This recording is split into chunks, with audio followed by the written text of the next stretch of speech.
El viernes dimos por terminada esta serie de entrevistas que tuvimos durante 6-7 días con diferentes editores, autores, figuras de redes sociales, de sitios de internet, en el Twitter.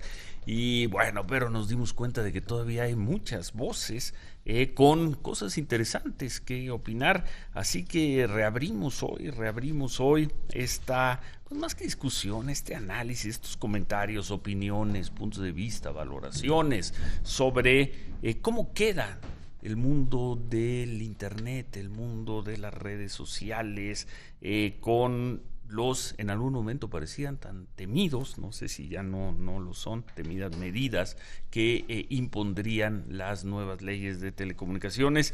Y hoy están con nosotros dos integrantes de la Red en Defensa de los Derechos Digitales. Luis Fernando García, ¿cómo estás, Luis Fernando? Buen día. Buen día, muchas gracias por la invitación. Y Carlos Brito.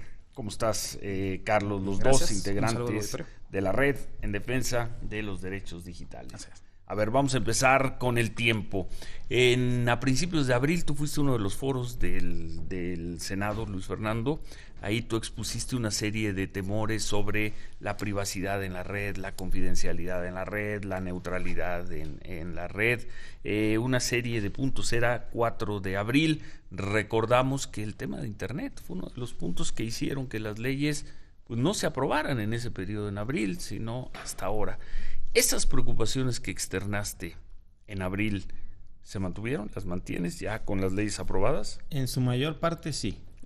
¿Cuáles serían las más importantes? En particular los temas relacionados con la privacidad de las comunicaciones y de los datos de los usuarios de telecomunicaciones. Por ejemplo, se mantiene la ampliación de la retención de datos. ¿Qué es esto? Que las empresas de telecomunicaciones tienen la obligación de mantener un registro de un montón de información sobre los usuarios de telecomunicaciones, como a quién le llaman, qué llamadas reciben, fecha, hora y duración de las comunicaciones, identificación del comunicante, del dispositivo y muy importante también la localización geográfica del dispositivo en todo momento en un rango de 2 años, ¿no?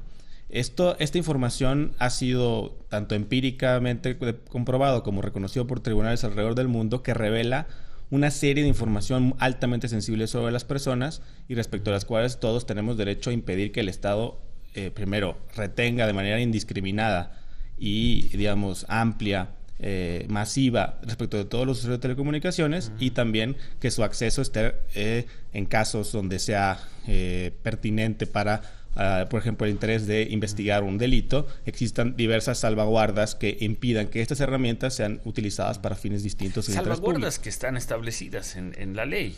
No están cuando vinculas la ley con otras leyes, Carlos Brito. De hecho, no. De hecho, lo que estamos denunciando es precisamente que la falta, el lenguaje que se ocupa en esta redacción, en particular el artículo 189-190, de manera que queda. El lenguaje, de hecho, en el tránsito que tuvo en el Senado y luego en Cámara de Diputados, que no tuvo ningún cambio, esencialmente lo que hizo fue ampliar los márgenes de arbitrariedad.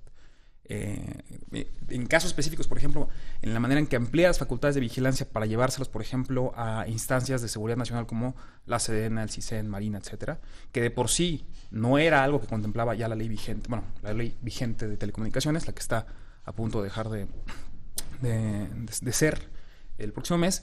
Era muy clara la iniciativa que envía el presidente. En sí misma ya era indeseable, era negativa, era algo que nosotros denunciamos. Y el lenguaje que queda ahorita, ya aprobado, es tomar todos esos elementos y llevarlo a una especie de maquillaje que termina por ampliar la arbitrariedad, llamarle instancias de seguridad, es decir, no queda claro. Y, por cierto, en este caso específico, referirse a leyes, por ejemplo, termina o remata con ciertas redacciones, las leyes aplicables o las leyes correspondientes. El asunto es que no hay esas leyes. Las leyes o las que se puede referir, como la Ley de Seguridad Nacional, también son ambiguas. Es decir, genera un efecto circular donde las dos se refieren a leyes pertinentes donde no terminan de dar arbitrariedad. Y cuando hay una cancha de arbitrariedad tan grande, cuando se concentra poder en tan pocas manos para ser ejercido en secreto, hay que tener la seguridad de que se va a ejercer. ¿Qué más, Luis Fernando? ¿Qué otro punto? Luis Fernando García, de la Red en Defensa de los Derechos Digitales. Además de que, como señala Carlos, se amplían primero estas facultades, por ejemplo, de geolocalización o de acceso a datos conservados a instancias que hoy en día no tienen esa facultad en la ley vigente, como son las instancias de seguridad, que ni siquiera están definidas en la ley ni en ningún otro lado. Tampoco sabemos los supuestos bajo los cuales pueden llevar a cabo esas medidas, sobre todo en el caso de las instancias de seguridad.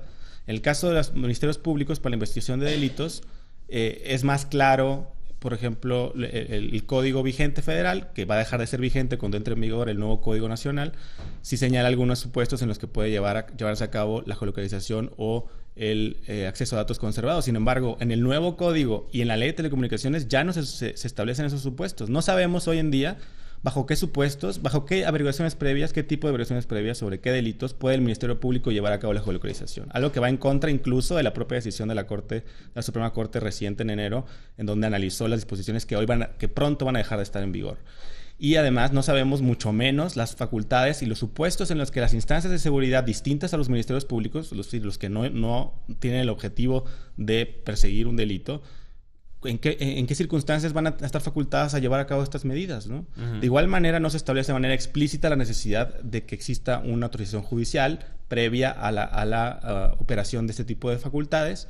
Se arguye de manera un debate, se plantea un debate falso entre que tenemos que o privilegiar la seguridad pública o los derechos humanos. Y, y según lo que dicen ustedes, no se da, usando esta palabra tan de moda, la armonización, ¿no? Con otras leyes para que se privilegie, desde luego, la confidencialidad, los derechos ciudadanos, pero bueno, también esa información puede ser usada complementariamente con otras leyes. Para resolver un secuestro, para una serie de cosas que, bueno, también para eso es la información, ¿no? Ese es el punto. Así es. De hecho, nosotros entendemos de que puede tener usos legítimos este tipo de herramientas, desde luego que sí. El asunto es que parece ser, sobre todo por el tipo de discursos que han defendido esta iniciativa en sus términos en las cámaras, plantear este debate de absolutos. Si tú estás en contra de esta iniciativa en sus términos, estás a favor de los secuestradores, estás a favor de la pornografía infantil, o estás a favor, incluso, bueno, cualquiera que ataca la ley Telecom, estás del lado de Slim incluso.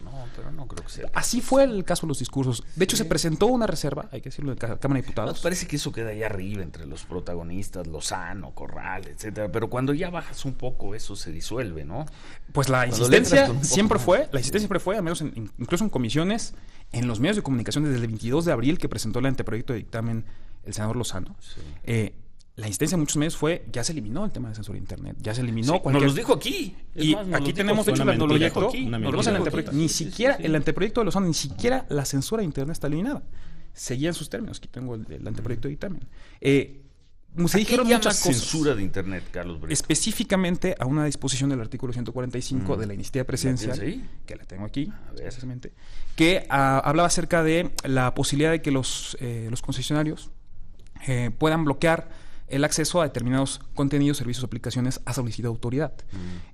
Eso fue de los elementos. Ahí a pornografía.